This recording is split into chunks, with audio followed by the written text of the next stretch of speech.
And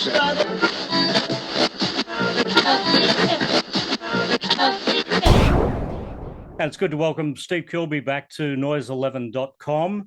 I'm not used to talking about old things with you, Steve. We normally get very philosophical and we talk about new music. So this is quite a weird interview for me to have to talk to you about something you did 40 years ago, but that's what it's all about. We have the tour coming up already yesterday, and this is you looking back. This is Steve Kilbey getting retrospective, which I'm very much not used to. What this really is Universal Records saying, hey, we're releasing your first 4 albums. Why don't you do a tour? And me going, okay, that sounds like a good idea, because I'm trying to be sensible. I mean, my first reaction is, no, I don't want to play that old stuff. I want to play my new stuff. But, you know, people around me go, hey, this actually would be a good idea. Thinking about this a lot. Most of our life, the church just were like, the church are playing, and you turn up and get what we did, and we didn't tell you what we were going to do.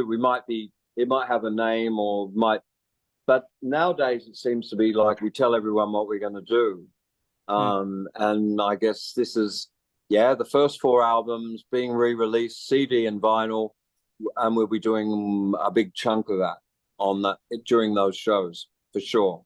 So will this mean going back and revisiting songs that you haven't performed in a long time, or are you even doing songs that you've never performed before? I doubt whether we're doing something I've never performed. Some of the songs will be songs this band have never performed, because the band's all these newer players. So, having said that, it's 5 years old now, this version of the church. I don't think there'll be songs we never played. I think we'll just be trying to get the best live numbers off those 4 albums and give them a bit of a revamp. And I don't know, maybe there'll be a bit of navel gazing on my behalf as I have to confront some of these songs, and think about what they are and how I should do them, how we should do them, what our attitude should be.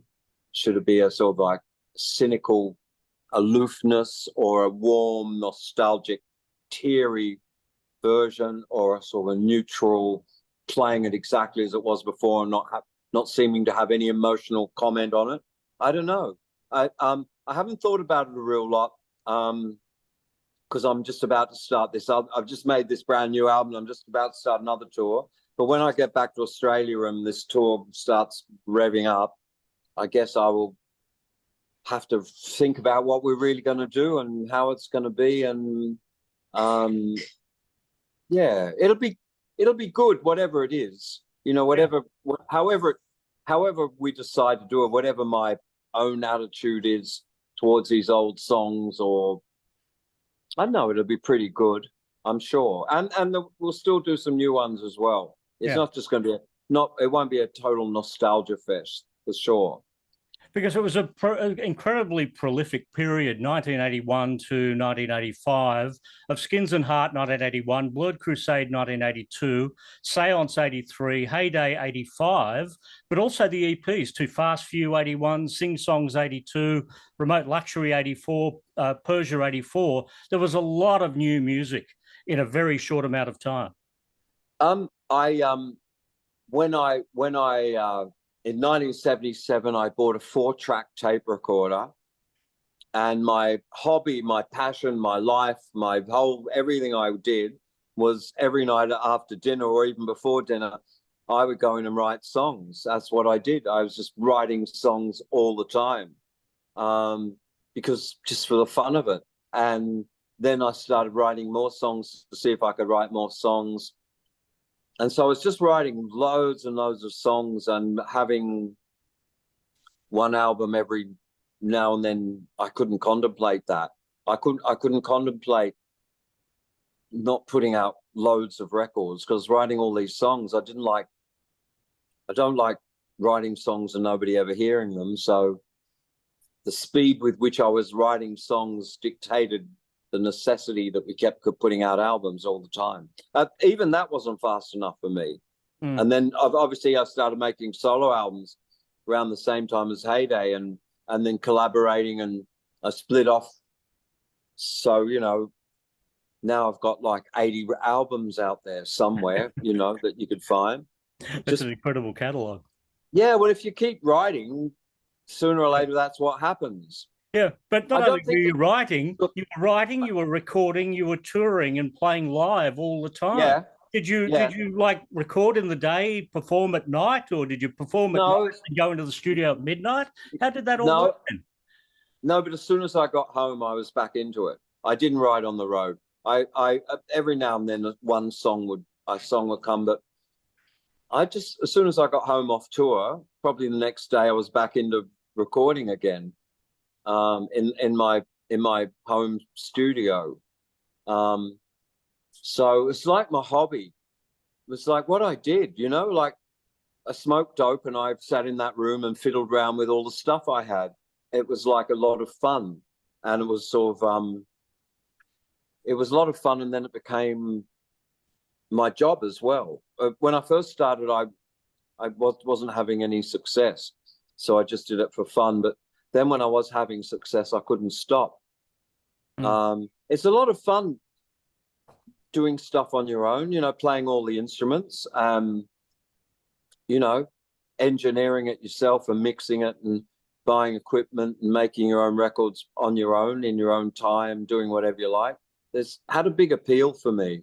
And then became sort of my living. Yeah. When you did Of Skins and Heart in Sydney at 301 between September and November 1980, so the entire album was done over a 3-month period. How does that compare to the albums you've been doing with this band now? Does it take more time or less time to do an album in 2024? It's kind of about the same, I think. I think although one would go, okay, it was recorded in those 3 months, that wasn't a solid period. And I'd say any album that I would make, you're looking at about a month. And we just did one in Astor. It's pretty much finished. Took about a month. And I think if you put all the time together for that Skins and Heart, it would have been about a month. I think it's a month's about what you need. On my own, I can make records much faster than that. But if you got drummers and other players and engineers and all these sort of people, it's going to take about a month to get anything done and finished. When the first single came out, She Never Said, now that came out the same week as Kiss on My List, Hall & Oates and The Time Warp. And it was 1 week before John Lennon released Starting Over. But that kind of wasn't a hit, was it? It was the next one, The Unguarded Moment, which you've spoken about in previous interviews with me that you're not such a big fan of. That shared the week with Hit Me With Your Best Shot by Pat Benatar, and charted in Australia the same week as My Sex, Falling In and Out of You. So there were, like an alternative Australian pub rock circuit was opening up at that point with bands like The Church, with bands like My Sex. One of the first gigs big gigs we did was opening for My Sex. We all rolled up in the drummer's Ford Falcon station wagon, and My Sex all rolled up in their Porsches and Land Rovers. And they actually had girls lining up to go in their dressing room, and I don't know what was going on in there, but yes. And I was pretty impressed by that. Like, wow, real rock stars. And then I became friends with them. They're really nice blokes as well. But I remember My Sex really well. And it's strange to put that sort of context that record came out when Pat Benatar's Hit Me With the Best Shot came out. It's sort of like, that really makes it feel like ancient history. And it is. And yes, the first single went absolutely nowhere, absolutely nothing. Didn't even, to say it disappeared meant that it appeared, but it didn't even appear. It was gone. The Blood Crusade album, that came out within a year. It was 11 months after the first album. Yeah. Which is unheard of for most acts today, to be turning a record around in under a year today. Yeah. I don't know whose idea that was. I don't know why that happened so fast. I certainly had the songs. I don't know why. I guess they just wanted to strike while the iron was hot, and they thought, you know, that first record was successful. Let's do another one immediately. And Bob Clearmountain, amazingly, incredibly, agreed to come to Australia. Even though he was the biggest producer in the world, he still came to Australia and worked on it for a month with us. Because he'd done all the Bryan Adams albums, hadn't he? And he went on to Rolling Stones and McCartney and The Who. Yeah. Roxy Music, Chic. He'd done all this stuff. I never asked him, why are you here doing this? That's quite a coup that Chris Kilbey pulled off. First of all, to get him to mix our first album, then to actually come to Australia and make the second album. And that was a wonderful experience working with him. He was really good. I think about that a lot, how he was, his manner in the studio. He's very calm and quiet and humorous. He wasn't a kind of a big shot, you know, like, you fucking doing the way I fucking say, I've been in the business 100 years. Yeah. He wasn't like that. Yeah, and this is the album we're talking about. That's the one. That's the one, Paul. And look what I found inside it. The original. Oh no! What is that? That's the. Who wrote that? Me. That was written. From Chug Management. Right. Chuggy. Yeah. Wow. So that's the original blurb that we were all given. That's incredible. That's incredible. Yeah. But that album. Straight to eBay with that, Paul. I might save that up. Put it in the will for the grandkids. Yeah, but that album wasn't exactly liked by America, was it? And you went back very quickly, and this was. And did that. We did that. The American company didn't like it, and they asked us to have a go at some new songs. So that was my idea of having a go at some new songs. Was the songs on Sing Songs? They still didn't like it, and they said, "We're not releasing it." And that was the end of it.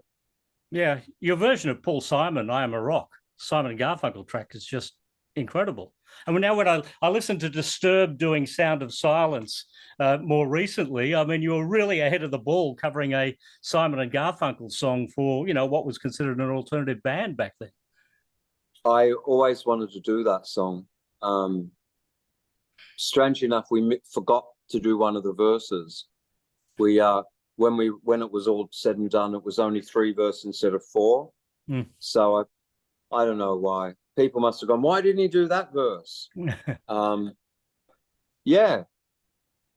Even having a Paul Simon song couldn't save our record deal with Capitol Records, and we got dropped. Oh, well, we still had more albums. Seance came along. Yeah, and they hated that even more. Yeah. So nobody liked that one. Nobody liked that record. It went in the charts. It's No Reason. They were radio songs. The record went in the charts at 13, and the next week dropped out of the charts. Maybe somebody played It's No Reason, but I don't know.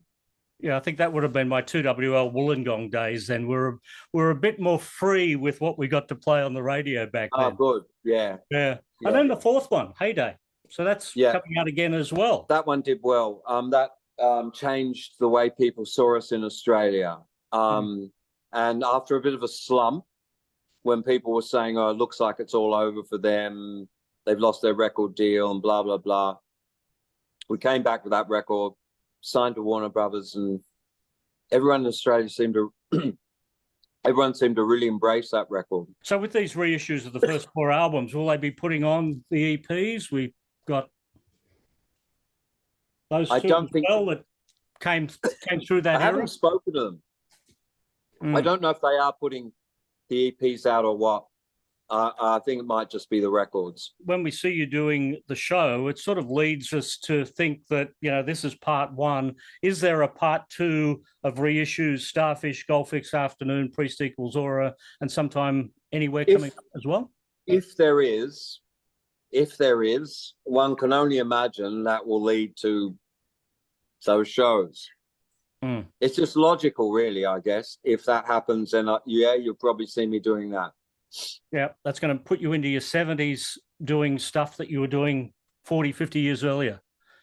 Thanks for putting it like that, Paul. Well, I'm the same age as you, so whatever I say Yeah. to you, it's bouncing right back at me. So, All right. Yeah, you'll see me in my 70s doing stuff I did in my 20s. You will. Yeah, but also stuff you were doing in 2022, 2024. Yeah. Eros It's all Zeta and fun. Perfume Guitars. That will be making a place in the upcoming tour, I take it? It will, a little bit, yeah. We've got to judiciously balance all this stuff. You know, like we're going to have to concentrate on those first 4 albums, and we're going to have to do some other stuff because it's not just nostalgia.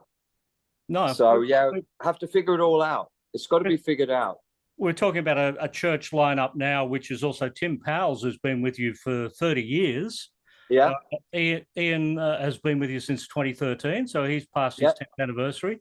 And of course, Ashley Naylor and Jeffrey Kane. So this next album be the 3rd album with this lineup. You're starting to already achieve the 21st century catalogue with the current band. That's correct. And they've been there it's 5 years now that Kane and Ash have been there. So, yeah, it's solidifying into a real band. Well, I look forward to seeing these shows. Like I say, we don't often get to hear you discuss old stuff. We talk about new lyrics normally. We will do that when the next album comes out. Already Yesterday, which I should mention is a track from the 4th album, Heyday. Yeah. Paul, it's always a pleasure to talk to you. And Steve, thank you for having me on. We'll see you soon.